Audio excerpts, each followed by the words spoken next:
focusing on the practice transition exits. So there's different ways to exit, right? The traditional way going decades ago was pretty much a private sale, one doctor selling to another doctor, called a private sale.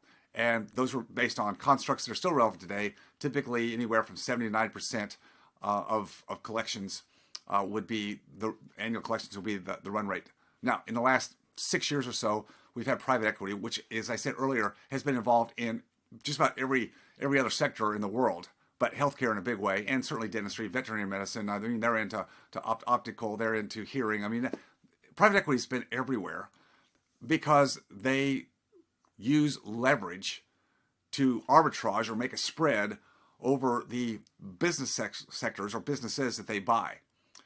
They've used the low cost of capital to leverage. I'll repeat that, low cost of capital. When interest rates have been next to zero, or Fed funds rates been next to zero, which means the average run rate for general bank financing. Well, if you got some 2 or 3 years ago, you know you were probably well below 4%.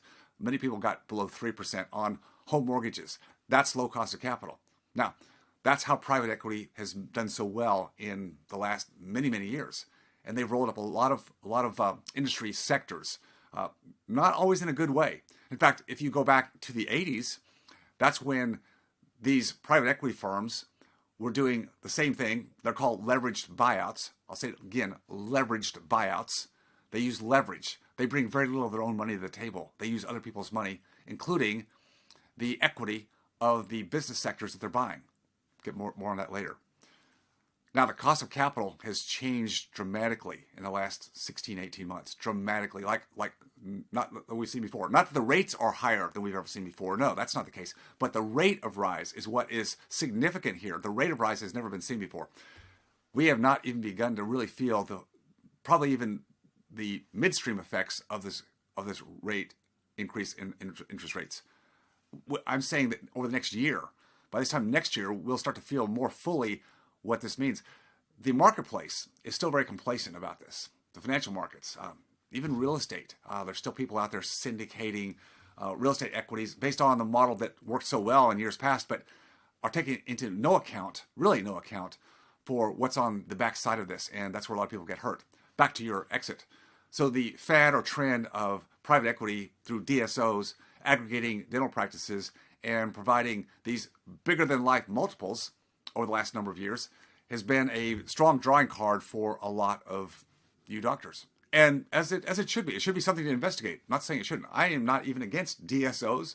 I'm not really against private equity, except when I believe they're doing more damage and more harm than good.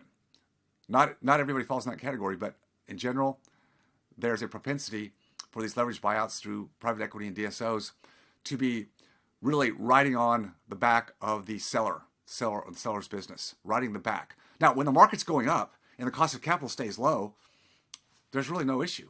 I mean, everybody still wins. You don't see problems in the marketplace. Why today are we seeing lawsuits and certain DSOs that are not even paying their bills right now? Certain DSOs are throwing in the towel.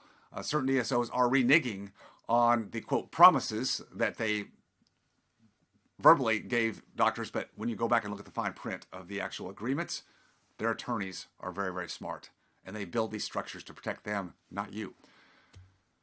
What I'm saying is, if you got in early on this trend, like any early trend, it's the same thing with real estate. If you rode the real estate, early rise in the last 14 years up until about the last year and a half, and you rode that well as an operator or investor, you've done well.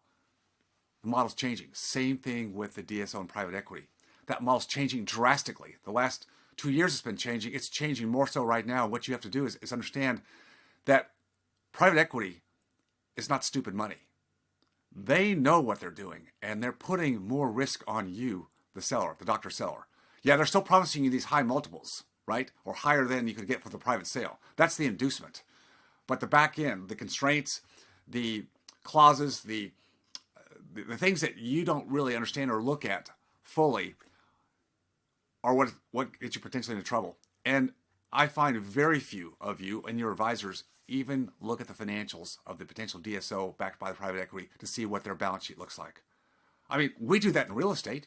We always look at the operators to see what their balance sheet is. I want to see what their cost of capital is, what their terms are, what their asset to liability ratios are. I want to know if I'm getting in bed with, in other words, investing with, what I'm dealing with. I mean, everybody can talk a great game, but I want to see what's behind that.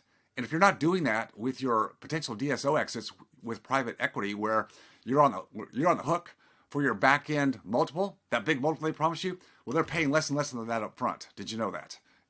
You know, it used to be 80%, and then went to 70, then went to 60. Now it's going, to 50, and they're also pushing back their quote recaps down the road. Well, same thing again in real estate. This is the marketplace, folks. They've been getting these recaps every 24 months. Yeah, with a low cost of capital, you can keep rolling and rolling and rolling. But with a higher cost of capital today, that cannot continue. It's a marketplace condition. It's not that everybody wants it that way. Private equity and the DSOs don't want it that way. They want to turn their money. That's how they make money. They want to turn it. The longer they have to wait and actually operate the businesses they bought or operate through you, the worse it is for them. Because the high cost of capital is a drag on the profitability. It's a drag on EBITDA. Especially when they don't, most of them, not all, but most of them are not good operators. They're good flippers. Yeah, they're good arbitragers. They're good financialization platforms. But most of them are not good operators. And if you're in bed with one like that, what happens is your practice may be really, really good. You may be doing a great job or have done a great job. But you're now diluted with a bunch of other practices they bought that may not be as good as yours. And operationally, that affects their balance sheet, affects the DSO's profitability. So when you're waiting for that recap, if their balance sheet doesn't look good, because trust me, the people that are going to loan them money or buy the next tranche, they're looking at the financials. If their financials don't look good and you're in the mix with that, guess what?